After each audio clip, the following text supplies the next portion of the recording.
بسم الله السلام عليكم ورحمة الله وبركاته. داوداش يقول حرم وايدين سلامي. ما أنتوا حنبرنا سيدا كوجان هتقفك سيدا دبتة كوجعل. أسباب حالة هاي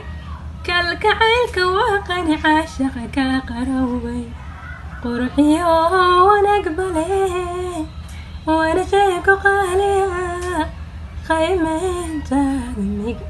وهو دي دوني دانو دانتي وهو جعيل ميران ما فهمتي adduunkan oo dhan wuxuu ku dhisan yahay jacayl iyo wanaag marka hadduu jacayl jiri lahayn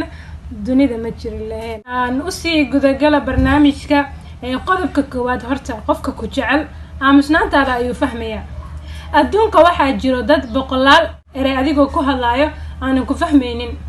dadna aamusnaantaada ayuu fahmayaan qodobka labaad qofka ku jecel wax kasta aad neceb tahay uu ka fogeynayaa taas oo dhan kuma xirna duruufaha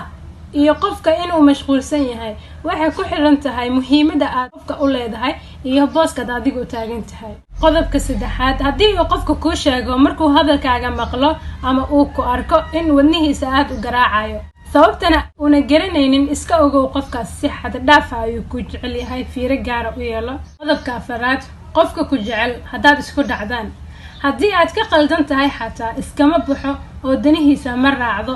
ee uu ku raali geliyaa si kasto aad ugu soo noqon karto ayuu sameeyaa adigoo ka qaldan